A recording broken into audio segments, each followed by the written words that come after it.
अस्सलाम वालेकुम dear friends. Start करते हैं आज का लेक्चर नंबर 1 पार्ट नंबर 2। तो जो लेक्चर नंबर 1 था उसमें हमने कंटेक्चुअलाइजेशन देखी थी ऑफ वर्ल्ड ऑर्डर या उसका हिस्टोरिकल बैकग्राउंड देखा था कि किन किन कंट्रीज ने और किन किन सिविलाइजेशन ने या किन किन इंस्टीट्यूशंस ने अपने वर्ल्ड ऑर्डर जो है वो इम्पोज करवाए दुनिया पे या जो वर्ल्ड स्टेट्स हैं उन पे।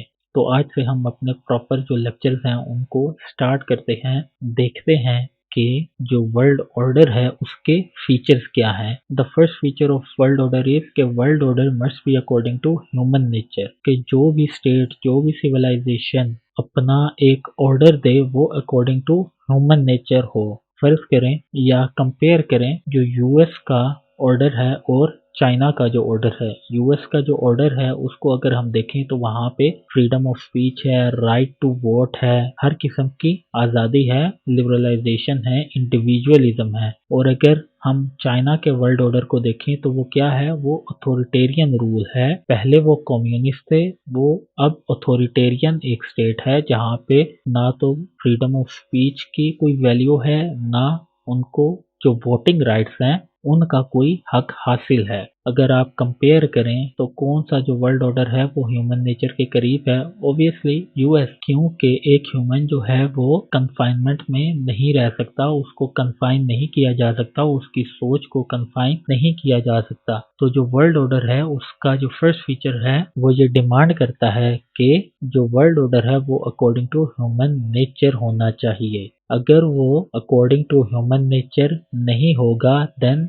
वो सस्टेन नहीं कर सकेगा। The second feature is it should gradually encapsulates the whole world, कि कोई भी सिविलाइजेशन, कोई भी रिलीजन, कोई भी ट्रेडिशन, कोई भी स्टेट अगर वो अपना ऑर्डर देती है तो वो आहिस्ता आहिस्ता पूरी दुनिया में फैलना चाहिए। एकदम से तो कोई भी जो कंट्री है या स्टेट है, रिलीजन है, सिविलाइजेशन है, अपने ऑर्डर को इम्पोज नहीं करवा सकती। इसकी एग्जाम्पल हम यूं देखते हैं जैसा कि रसूलुल्लाह सल्लल्लाहु अलैहि वसल्लम ने जो मदीना की स्टेट थी वहां पे एक ऑर्डर जो है डिवाइस किया था और वो अनफोल्ड होता हुआ अफ्रीका, एशिया और तमाम मिडिल ईस्ट में जा पहुंचा। तो जो वर्ल्ड ऑर्डर है उसका प्रोसेस जो है वो ग्रेजुअली होना चाहिए। ऐसा ना हो कि सुबह कोई स्टेट उठे और वो कहे कि आज हम जो है वो ये वाला ऑर्डर देते हैं तो तमाम दुनिया जो है वो आज से ये ऑर्डर फॉलो करेगी। ऐसा नहीं है। जो ये कंसेप्ट है या जो इसका प्रोसेस है वर्ल्ड ऑर्डर का वो ग्रेजुअली होना चाहिए। जिस तरह के हमने देखा यूएस और ब्रिटेन ने लिबरलाइजेशन की बात की और वो आहिस्ता होते होते या जो उन्होंने अपना ऑर्डर दिया डेमोक्रेसी का, फ्री मार्केट्स का, वो एकदम तो स्टेट्स ने नहीं अडॉप्ट किया ना, वो आहिस्ता आहिस्ता होता हुआ पूरी दुनिया में हो गया। मतलब उसका एक हमें डोमिनो इफेक्ट देखने को मिला कि पहले एक स्टेट ने उसको इम्प्लीमेंट किया, देन ग्रेजुअली आहिस्ता आहिस्ता करते करते जो यूएसए का वर्ल्ड ऑर्डर है वो पूरी दुनिया में इम्प्लीमेंट हो गया। The third point is it have to be a multi dimensional concept, कि जो वर्ल्ड ऑर्डर है वो सिर्फ कन्फाइन नहीं होना चाहिए पॉलिटिकली, और जो भी स्टेट है, सिविलाइजेशन है या कंट्री है वो अगर कोई वर्ल्ड ऑर्डर देता है तो वो मल्टी डायमेंशनल हो, कि वो कन्फाइन ना हो एक चीज पर। अब अगर हम यूएस के वर्ल्ड ऑर्डर को देखें तो उसने पॉलिटिक्स में हमें डेमोक्रेसी का कंसेप्ट दिया, इकोनॉमी में हमें लिबरलाइजेशन का कंसेप्ट दिया, सोशल लाइफ में हमें फ्रीडम ऑफ स्पीच का कंसेप्ट दिया, और इवन रिलीजियस लाइफ में उन्होंने सेक्युलरिज्म का कंसेप्ट दिया।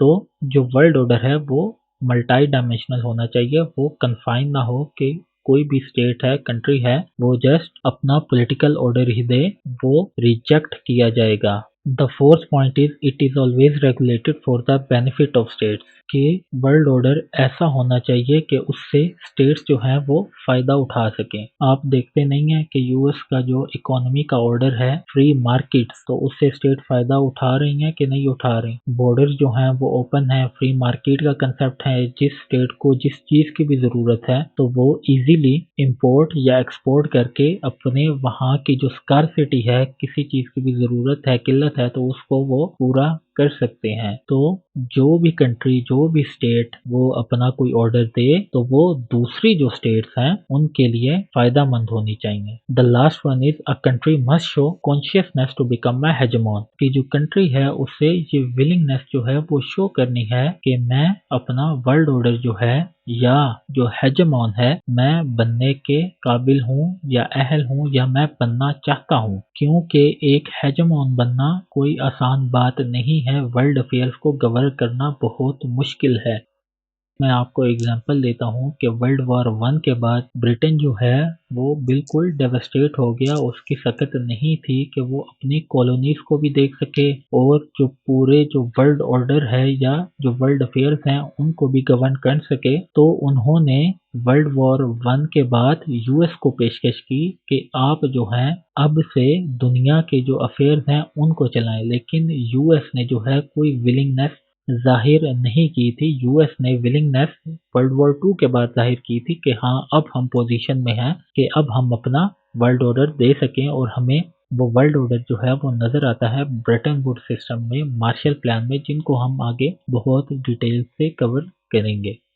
अच्छा जी, लास्ट स्लाइड में हमने जो लास्ट पॉइंट पढ़ा है वो ये था कि जो कंट्री है उसे हेजमोन बनने के लिए विलिंगनेस शो करनी है। तो हेजमोन असल में है क्या, तो आइए इस पे डिस्कशन करते हैं। अ हेजमोन इज अ सिंगल पावर। जो हेजमोन है वो एक सिंगल पावर होता है हु मेंटेन वर्ल्ड अफेयर, जो कि दुनिया के अफेयर्स हैं उनको मेंटेन करता है politically, economically, socially, and not even a single nation can challenge its authority. According to Antonio Gramsci, hegemony is the cultural, moral and ideological leadership of a group over allied and subaltern groups. Hegemonic stability theory is the theory of international relations which indicates that the world international system is likely to remain stable when a single state is dominant world power or hegemon.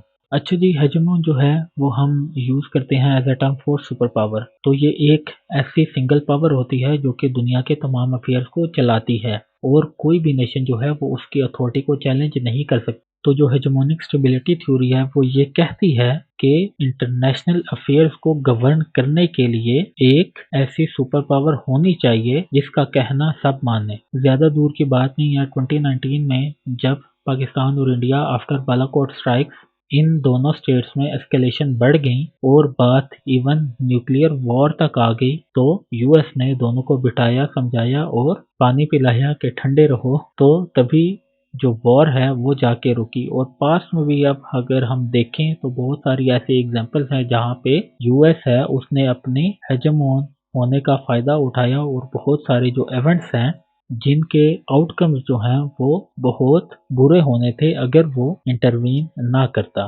तो simple सी definition है कि हेजेमोन एक single power होता है जो दुनिया के तमाम अफेयर्स को चलाता है, और उन अफेयर्स में हम देखते हैं पॉलिटिकल अफेयर भी आते हैं, इकोनॉमिकल अफेयर भी आते हैं, सोशल, रिलीजियस को तो चलें वो इतना टच नहीं करते, बट जो मिलिट्री पावर्स होती हैं, जो मिलिट्री अफेयर्स होते हैं, उनको भी वो गवर्न करते हैं या मेंटेन करते हैं। The next thing is why hegemon is necessary, कि एक हेजमोन का होना ज़रूरी क्यों है। तो लास्ट में मैंने आपको पाकिस्तान इंडिया की एग्जांपल बताई, to maintain peace and stability across the globe. The second point is to control free riding states. तो जो फ्री राइडिंग स्टेट्स होती हैं वो क्या करती हैं, ज़्यादा एक्सपोर्ट करती हैं और जो इम्पोर्ट हैं वो बहुत कम करती हैं। इनको हम आगे अच्छे तरीके से अपने इकोनॉमी के सेक्शन में देखेंगे, तो अभी फिलहाल आप सिंपल जो कंसेप्ट हैं उनको देखें। मेंटेन वर्ल्ड अफेयर्स, देन के जो वर्ल्ड अफेयर्स हैं जो पॉलिटिकल हैं, सोशल हैं, रिलीजियस हैं, इकोनॉमिकल हैं, उनको ये मेंटेन करती है। और देन प्रोविजन ऑफ गुड्स, तो यहाँ पर बारी आती है हेजमोन की। हेजमोन की ज़रूरत यहाँ पर बहुत ज़्यादा पड़ती है क्योंकि अगर दुनिया में कहीं भी कोई डिज़ास्टर आ जाए तो ये हेजमोन का फ़र्ज़ होता है कि वो वहाँ सबसे पहले एड, गुड्स या अपनी सर्विसेज जो है वो प्रोवाइड करे। तो हम देखते हैं कि जहाँ पे भी कोई भी डिज़ास्टर आता है या कोई कैलेमिटी आती है तो यूएस जो है वो सबसे पहले पहुँचता है और सबसे पहले एड की अनाउंसमेंट करता है। तो यही चंद रीजंस हैं कि हमारे लिए एक सुपर पावर कितना ज़रूरी है या हेजमोन की ज़रूरत क्यों है गवर्निंग वर्ल्ड अफेयर्स।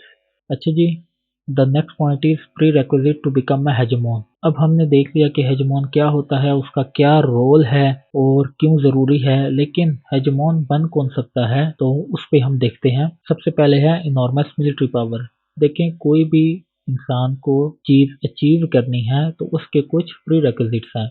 मुझे गाड़ी खरीदनी है तो मेरे पास पैसे होने लाजमी है, तो ये प्री रिक्विजिट्स हैं। तो हेजमोन बनने के लिए भी कुछ प्री रिक्विजिट्स हैं। तो first one is enormous military power, के उसकी मिलिट्री पावर बहुत ज्यादा होनी चाहिए। अगर हम देखें तो इस दुनिया में मोर देन 190 स्टेट्स हैं, लेकिन वो जो 190 स्टेट्स हैं वो अगर हम एग्जांपल लें तो यूएस की जो मिलिट्री पावर है उसका compete नहीं कर सकती। यस कि जो चाइना जो है वो राइज कर रहा है और जो अपनी मिलिट्री पावर है उसको बहुत ज्यादा तेज रफ्तार से बढ़ा रहा है, क्योंकि उसको भी हेजमोन बनना है। तो जो प्री रिक्विजिट है to become a hegemon, the first one is enormous military power. कि एक तो चले मिलिट्री पावर होनी चाहिए और उनकी आउटरीच भी होनी चाहिए। यूएस में जो है वो दुनिया में अपनी बेसिस बनाई हुई हैं, कुछ इंडियन ओशंस में है, कुछ अफ्रीका में है, कुछ मिडिल ईस्ट में है, मतलब दुनिया के आप you name it any region, और वहाँ पे जो यूएस है उसकी मिलिट्री प्रेजेंस है। और हम देखते हैं कि under the pretext of OBOR, जो चाइना का प्रोजेक्ट है BRI, वो भी अपनी जो बेसिस हैं वो दुनिया में बना रहा है। The second point is vast economic power. तो यूएस जो है उसका कोई मुकाबला नहीं है इकोनॉमिक पावर में। दुनिया की सबसे बड़ी जो है वो मईशत है, और जो चाइना है वो अब उसको compete करने आ रहा है, बल्कि अगले चंद सालों में 4-5 सालों में ओवरकम भी कर जाएगा। क्यों चाइना ने ओवरकम करना है? क्योंकि उसे हेजेमोन बनना है, और जो हेजेमोन बनने की सारी प्री रेक हैं उसको पूरी करनी है। The third point is willingness to take responsibility. कि कोई भी जो स्टेट है, कंट्री है, उसे विलिंगनेस शो करनी है कि हाँ जी मैं अब से दुनिया के जो वर्ल्ड अफेयर्स हैं उनको गवर्न कर सकता हूँ। जैसा कि हमने देखा, मैंने आपको पहले भी एग्जांपल बताई है कि वर्ल्ड वॉर 1 के बाद यूएस ने विलिंगनेस शो नहीं की थी, लेकिन वर्ल्ड वॉर 2 के बाद उसने विलिंगनेस शो की और वो हेजेमोन बन गया। इसी तरह चाइना जो है वो कुछ सालों पहले रिलक्टेंस शो कर रहा था, बट अब जो है वो शो करता है कि हम जो हैं जी दुनिया में बस इकोनॉमी को स्टेबल करना चाहते हैं, हम कोई मतलब इंट्रूजन वगैरह नहीं चाहते कहीं भी किसी भी कंट्री के अफेयर में। तो ये आहिस्ता आहिस्ता चेंज हो जाएगी, इनकी जो नॉन इंटरफेरेंस की पॉलिसी है। The fourth one is soft power. Soft power का मतलब ये है कि जो हेजमोन बनना चाहता है उसका जो कल्चर है वो लोगों को अट्रैक्ट करे। मैं आपको यहाँ पे एग्जांपल देता हूँ, अगर आपको मौका मिले यूएस जाने का या चाइना जाने का तो आप कहाँ जाना पसंद करेंगे? ऑब्वियसली 90%, 95 बल्कि 99% जो लोग हैं वो यूएस को प्रेफर करेंगे, क्योंकि उनका जो कल्चर है वो वेलकमिंग है। जबकि जो चाइना है वो एक अथॉरिटेरियन स्टेट है। हमें नहीं पता कि हम जाएंगे कोई हमें पकड़ लिया जाएगा, क्या कर लेंगे, या किस तरह की जो हमें आज़ादी है कितनी लिमिटेड मिलेगी। तो जो हेजेमोन जिसने बनना होता है तो उसे ये चीज़ शो करनी पड़ती है कि हम जो हैं बहुत डाइवर्स हैं। यूएस जो है वो बहुत आगे है, हम बॉलीवुड की एग्जांपल लेते हैं, बट अगर देखा जाए जो चाइना है वो भी आहिस्ता आहिस्ता इस तरफ आ रहा है, क्योंकि उन्होंने भी people to people exchange programme start किए हुए हैं। वो अपने लोगों को जहाँ जहाँ पर वो डेवलपमेंट कर रहे हैं दुनिया में, जिस तरह हम सीपैक की एग्जांपल लेते हैं, तो पहले हमें कुछ 15-10 साल पहले बहुत कम चाइनीज मिलते थे, अब तो हर यूनिवर्सिटी में हमें बहुत सारे जो चाइनीज हैं वो मिलते हैं, और इवन यूनिवर्सिटियों में जो चाइनीज लैंग्वेज है उनको भी पढ़ाने की बहुत ज़्यादा डिमांड की जा रही है। तो ये तमाम चीज़ें जो हैं चाइना के सॉफ्ट पावर को लोगों के सामने दिखाया जा रहा है।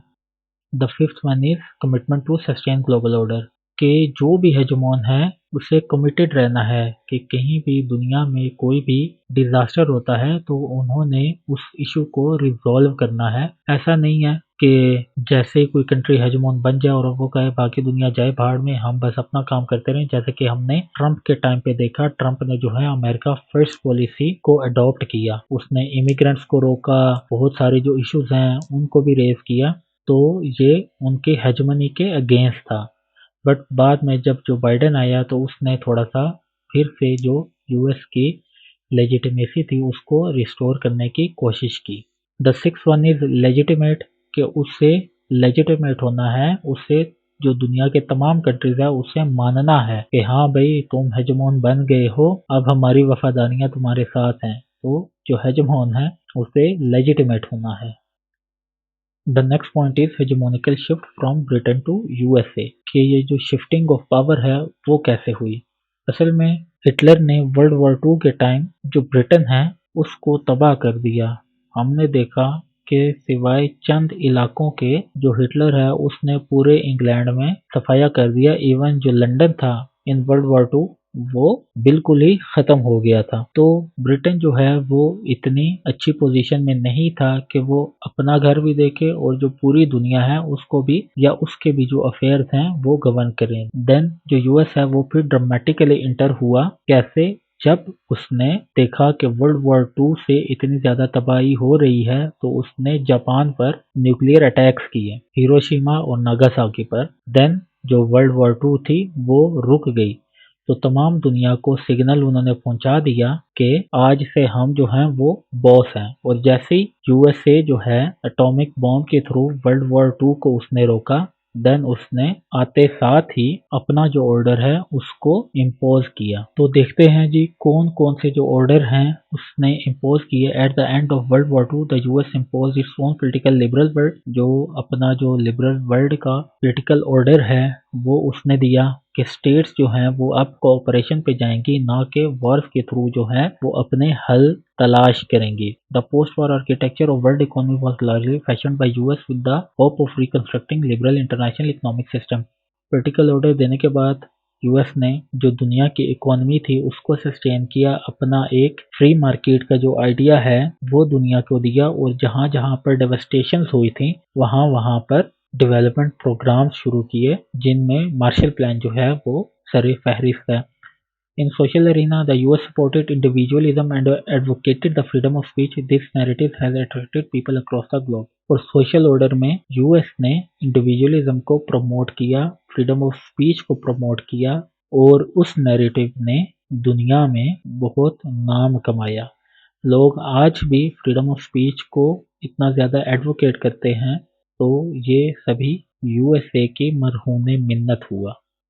अब बात आती है कि यूएस जो है वो इतना अच्छा उसने पॉलिटिकल ऑर्डर दिया, इकोनॉमिकल ऑर्डर दिया, सोशल ऑर्डर दिया, रिलीजियस ऑर्डर दिया, मीन्स के जिससे वाकई स्टेट्स जो हैं उन्होंने इकोनॉमिकली डेवलप किया और एकदम जो है जो स्टेट्स के रवैये थे वो चेंज हुए। जो यूरोपियन स्टेट्स 10 साल पहले 5 साल पहले वो एक दूसरे के अगेंस्ट थी, वो एकदम कोऑपरेशन पर कैसे उतर आई। तो ये सब यूएस के जो वर्ल्ड ऑर्डर है उसकी बदौलत हुआ। लेकिन हम देखते हैं कि यूएस जो है वो कहाँ पे डीरेल हुआ। तो ये जो आज दुनिया में हमें नजर आता है कि अफगानिस्तान पर हमले, इराक पर हमले, दुनिया में जहाँ भी कोई भी कॉन्फ्लिक्ट है उसमें यूएस जो है वो सरे फहरिस्त है। उसकी वजह से जो कॉन्फ्लिक्ट है वो अराइज हुए। तो इतना अच्छा करने के बाद यूएस ने गलती कहाँ पे की, अपने तमाम जो एफर्ट्स हैं उन पे पानी कहाँ पे फेरा उन्होंने। तो इस चीज को स्कॉलर जो हैं वो ऐसे डिफाइन करते हैं कि यूएस जो है पहले बिनोवलेंट हेजेमोन था 1970 से पहले। मतलब जो स्टेट्स हैं उनको पैसे दिए जा रहा है, फंड्स दिए जा रहा है और जहाँ जहाँ पे भी पैसों की ज़रूरत है, फंड्स की ज़रूरत है, डेवलपमेंट की ज़रूरत है, वो बिना देखे ही अपनी इकोनॉमी उसने अपना जो भट्टा है वो उसने बैठा लिया। लेकिन जो दूसरी स्टेट्स हैं उनको दिए जा रहा है। तो एकदम से उसकी पॉलिसी में क्या शिफ्ट आया कि वो बिनोवलेंट हेजेमोन से प्रीडेटरी हेजेमोन पे चला गया, कि वो अब शिकार पे चला गया। हमने देखा कि 1970s के बाद कितनी रिजीम चेंज हुई, देन कितने कंट्रीज पर उसने हमला किया। तो गलती कहाँ पे हुई एक्चुअली? अमेरिका से, या कहाँ पे उसने अपनी जो ये एक पैराडाइम शिफ्ट है वो लिया। तो हम देखते हैं कि इतनी ज़्यादा ह्यूज स्पेंडिंग के बाद या जो लोन्स हैं वो देने के बाद यूएस ने देखा कि जिन स्टेट्स को वो लोन दे रहा है वो स्टेट्स उसके ऑर्डर से बाहर निकलती जा रही हैं। और जो सेकंड रीज़न थी वो ये थी कि इतनी ज़्यादा ह्यूज स्पेंडिंग की उन्होंने कि उनके कंट्री में ही इन्फ्लेशन और बहुत सारे इस तरह के जो इश्यूज हैं वो अराइज होना शुरू हुए। तो देन जो है जो अमेरिका उसने एक शिफ्ट लिया और उसने बिनोवलेंट हेजेमोन से प्रीडेटरी हेजेमोन का रास्ता इख्तियार किया। पाकिस्तान की ही एग्जांपल लें कि पाकिस्तान ने जो जितनी भी तरक्की है 1916 में अंडर अयूब एडमिनिस्ट्रेशन वो यूएस की एड की बदौलत ही की। बट हमने देखा कि जैसे ही भुट्टो साहब आए तो उन्होंने भी एक पैराडाइम शिफ्ट लिया अपनी पॉलिसीज में, कंट्री की स्टेट की पॉलिसी में, और वो कैपिटलिस्ट ब्लॉक की बजाय कम्युनिस्ट ब्लॉक की तरफ आना शुरू हुए। देन इन्हीं चीज़ों को देखते हुए यूएस जो है उसने अपनी पॉलिसी में एक पैराडाइम शिफ्ट लिया और वो बिनोवलेंट हेजेमोन से प्रेडेटरी हेजेमोन की तरफ मूव किया। अच्छा जी, एक और जो कंसेप्ट है वो ज़रा सा देख लें अबाउट मोनरॉय डॉक्ट्राइन। मोनरॉय जो थे वो यूएस के प्रेसिडेंट थे। इसको आप डिटेल से पढ़ेंगे अगर आप यूएस हिस्ट्री जो है वो ऑप्ट करते हैं, और क्योंकि मैंने भी यूएस हिस्ट्री जो है वही ऑप्ट की थी, तो जब मैं यूएस हिस्ट्री के लेक्चर प्रिपेयर करूंगा तो बहुत डिटेल से इसको कवर करवाऊंगा। अभी बस इतना समझ लें कि जो यूएस था वो कॉलोनी थी यूरोप की, ब्रिटेन की वो कॉलोनी थी। तो जब इन्होंने इवन इंडिपेंडेंस जो है वो हासिल कर ली फ्रॉम ब्रिटेन, तब भी जो यूरोपियन कंट्रीज थे उनकी इंटरवेंशन रही थी, या वो कोलोनाइजेशन करते रहते थे अमेरिका या उससे जो आगे कंट्रीज हैं। जिस तरह हम सदर्न कंट्रीज देखते हैं तो वहाँ पे वो कोलोनाइजेशन करते रहते थे। तो जो उनके प्रेसिडेंट थे यूएस के उस टाइम पे मोनरॉय, तो उन्होंने ये डॉक्ट्राइन पेश की थी कि अब से जो यूरोपियन कंट्रीज हैं वो किसी किस्म की कोलोनाइजेशन नहीं करेंगे, और अगर वो इस तरह का कोई स्टेप लेंगे तो हम भी बड़े स्ट्रिक्टली अपोज करेंगे। तो इस मोनरॉय डॉक्ट्राइन को यहाँ पर बताने का मकसद ये है कि यहाँ से जो यूएस की हेजमनी है उसका आगाज हुआ कि उसने उस टाइम के जो हेजमोन था उसकी जो हेजमनी है उसको चैलेंज किया, और इसी डॉक्ट्राइन को in the 19th and early 20th century जो आने वाले प्रेसिडेंट्स थे उन्होंने इसी पॉलिसी को अडॉप्ट किया था कि हम किसी किस्म की इंटरवेंशन या कॉलोनाइजेशन हम अपने एरिया में बर्दाश्त नहीं करेंगे। अच्छा जी, जब एक हेजमोन जो है उसकी हेजमोनी को चैलेंज होता है तो क्या होता है? मीन्स कि अगर हम देखें अभी फिलहाल जो यूएस है वो हेजमोन है, लेकिन जो चाइना है वो उसको compete कर रहा है हर अफेयर में, या उसकी जो हेजमनी है उसको चैलेंज कर रहा है। तो क्या होता है जब दो हेजमोन आमने सामने आ जाते हैं? तो जो एक सिनेरियो है वो ये होता है कि जो पहला हेजमोन होता है, जो ऑलरेडी हेजमोन होता है, वो गिव अप कर देता है और ट्रांसफर कर देता है सारी रिस्पॉन्सिबिलिटी और पावर जो दूसरी विलिंग स्टेट होती है। जैसा कि हमने वर्ल्ड वॉर 2 के बाद देखा, जो ब्रिटेन था उसने खुद ही गिव अप कर दिया और जो यूएस था उसने जो जिम्मेदारी है उसको कबूल कर लिया। ये तो एक सिनेरियो है। दूसरा सिनेरियो ये होता है कि ना एक गिव अप कर रहा होता है और ना दूसरा गिव अप कर रहा होता है, तो क्या होता है? वॉर होती है। हमें यूएस और चाइना की जो राइवलरी है उसमें सिनेरियो 2 ही नजर आता है, क्योंकि ना तो यूएस गिव अप करने के इरादे में है, ना जो चाइना है वो गिव अप करने का इरादा रखता है।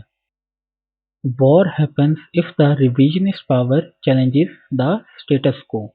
अच्छा जी, रिविजनिस्ट पावर वो होती है जो कि राइज कर रही होती है। मींस कि अगर हम देखें आज के टाइम पीरियड में तो चाइना जो है वो रिविजनिस्ट पावर है, और जो स्टेटस को होता है वो एक ऑलरेडी मेंटेन पावर होती है जो कि यूएस है। तो वॉर होती है if the revisionist power challenges the status को।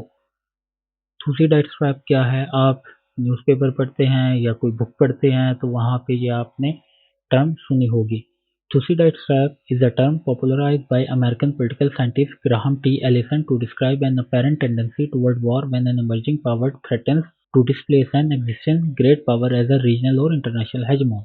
तो ये सिनेरियो नंबर 2 को ही एलिबोरेट कर रहा है कि जब एक इमर्जिंग पावर वो चैलेंज करती है एग्जिस्टिंग पावर को, तो उसको हम थूसीडाइड ट्रैप कहते हैं। तो ये जो थूसीडाइड ट्रैप्स है इसका कंसेप्ट हमें मिलता है एंशिएंट ग्रीस में। It was the rise of Athens and the fear that this instilled in Sparta that made war inevitable. कि जो स्पार्टा था उस टाइम पे वो स्टेटस को था और जो एथेंस था वो राइज हो रहा था।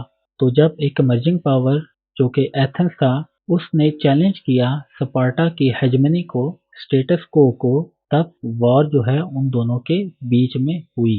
नेक्स्ट पॉइंट पर चलते हैं, डिक्लाइन ऑफ यूएस हेजमनी। देखते हैं कि यूएस की हेजेमनी जो है वो डिक्लाइन हो रही है कि नहीं हो रही।